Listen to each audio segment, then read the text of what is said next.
Hello and welcome to Byte Basics. I'm Earl Yeager. Today on Byte Basics, we're going to be looking at how to create a form with Microsoft Word.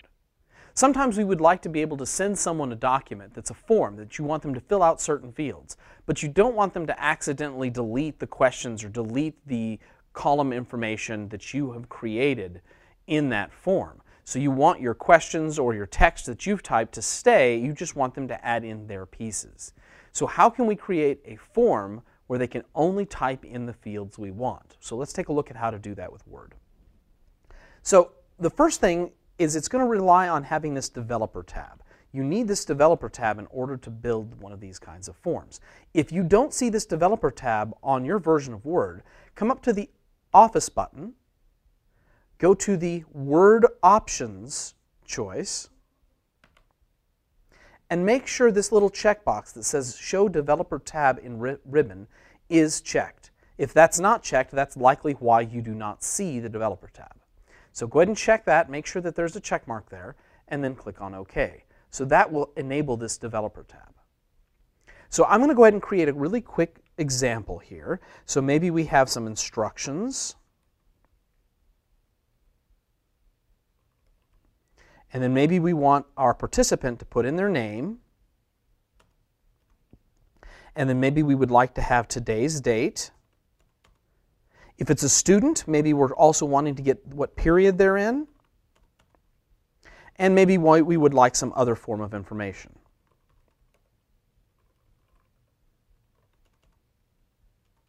Okay, so I would like to have fields here for the students to put in name, period, date, and I don't want them to accidentally delete what the information is. And if I have complex instructions or my questions, maybe there are questions that you want the students to fill out based upon research they've done, maybe it's a variety of different things that you're having them do, you don't want them to delete the questions either. So how do we go about building this form? So we're going to go to the Developer tab, and I'll show you the different types of fields you can add to a form. So the first one here is a rich text form. So if I click on this little rich text form, it's going to give me a little box that says click here to enter text. So I'm going to have a place that students can click on to be able to type text.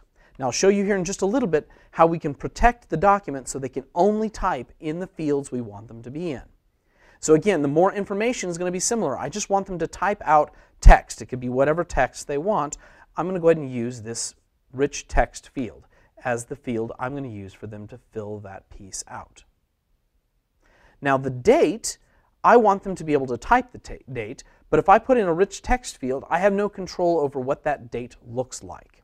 So as I look through these different fields here, one of them is a date picker. So if I choose the date picker, that will give me a place so that students can click on this drop-down menu and choose a date from a calendar.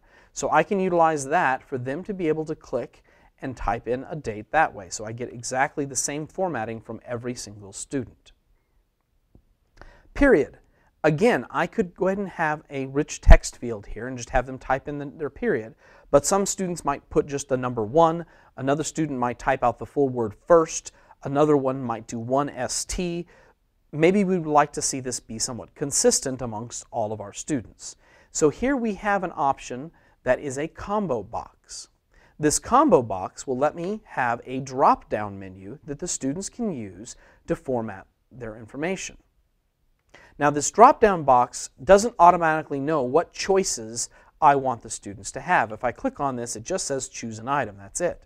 So if I wanted to add my choices to this drop-down menu, I have to go to the Properties button, and it pops up this little window that controls this particular drop-down menu. And right now the only thing in the drop-down menu is the word choose an item. So if I wanted to add more, I can click on Add, type in what I want it to be. Maybe I'm going to do 1ST for first, hit OK, add again, 2ND for second, and so on. I'm just going to type several of these in here. So I'll just go through fourth. And so those are my choices. I have first, second, third, and fourth. The content control, if I want to make sure it cannot be just typed in, that they have to pick one of these options and they cannot type, I can go ahead and say contents cannot be edited. and I will hit OK. So at this point, I've got a form, but the problem is students cannot, they still can make changes. So, and these typable areas don't work the way I would like them to work. So how do I get this to function? Well, in order to get the document to function exactly the way you would like, you're going to go over here to the top to where it says Protect Document. When you click on Protect Document, you will choose the option Restrict Formatting and Editing. What we want to make sure to do is we're going to leave formatting restrictions alone. We're going to go to Editing Restrictions. I'm going to check the box if it's not already checked. And on the drop-down menu, I'm going to choose Filling in Forms because I want them to be able to fill in the form I've created. So those are the choices I've made. Is I've left formatting restrictions alone. Under Editing Restrictions, I checked Allow this type of editing in the document, and the type of editing I'm allowing is just filling in forms. When I say Yes, Start Enforcing Protection, I have the option of putting a password in to prevent students from unprotecting the document. Most of the time, it's not necessary to unprotect the document. Students generally don't know where this is located, but even if they do, the worst they're going to do is change some of the text in the document. If you really want to password protect it, you can, but always remember to remember your password or write it down somewhere so that you don't forget, because if you forget the password, you'll never be able to make changes to those protected portions of the document. All right, I'm going to go ahead and click OK. And now at this point, my document, I can't click on instructions. It won't let me stay there. The word name, I can't even highlight to make changes to. None of those are available. But in the little boxes, I can click in the box and actually type. My date, I can click on the drop-down menu and pick a date. Where it says choose an item, I'll have to come back to that one. And my more information here, I'm going to go ahead and put in whatever more information I'm going to put. I can click on Stop Protection to get back out of protecting. Now I can go and make changes. So if I've stopped the protection, I can make changes. Now my Choose an Item little control box didn't work exactly the way I had intended with this combo box. So we're going to go back into Properties, and we're going to double check everything on here to make sure it is set up correctly. So let's make sure. Okay, so now we have it set up correctly. So when I click on this box, once the formatting is starting here, now I have a drop-down menu that I can choose an item from. So I can go choose second period, and now it's second period. If I need to change it, I can click the drop-down menu and change it to something else. Okay? And every student's document will have the same kind of formatting when they do this. If this window is closed, the little restricting area is closed, and they come in on the Home button, they're not going to even see the ability to stop the protection. So that's not going to be immediately obvious unless students have done this themselves before. So that's how you can control that. The last thing I want to share with you on setting this up is when they create the document, you may want to keep that template a blank template. So each time someone opens the template, they get a blank form to fill out.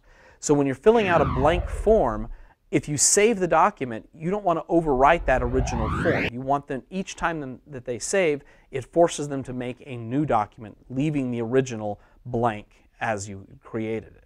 So in order to do that, what we're going to do is I'm going to go ahead and return this to being a blank form. So I'm going to just remove my entries.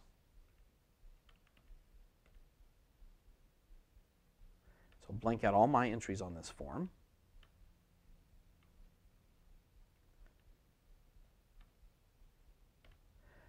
And what I'm going to do is I'm going to save it. When I go to save this form, I'm going to save it as, cancel that. Let's try that one more time. I'm going to save as, not a Word document and not a Word 97 2003 document. I'm going to choose this Word template. This creates a specialty document that is a template. Each time it opens, students are forced to create a new document. The template stays the original way it was saved. So when I save this Word template, I'm going to call this example form, and I'll just save it on my desktop.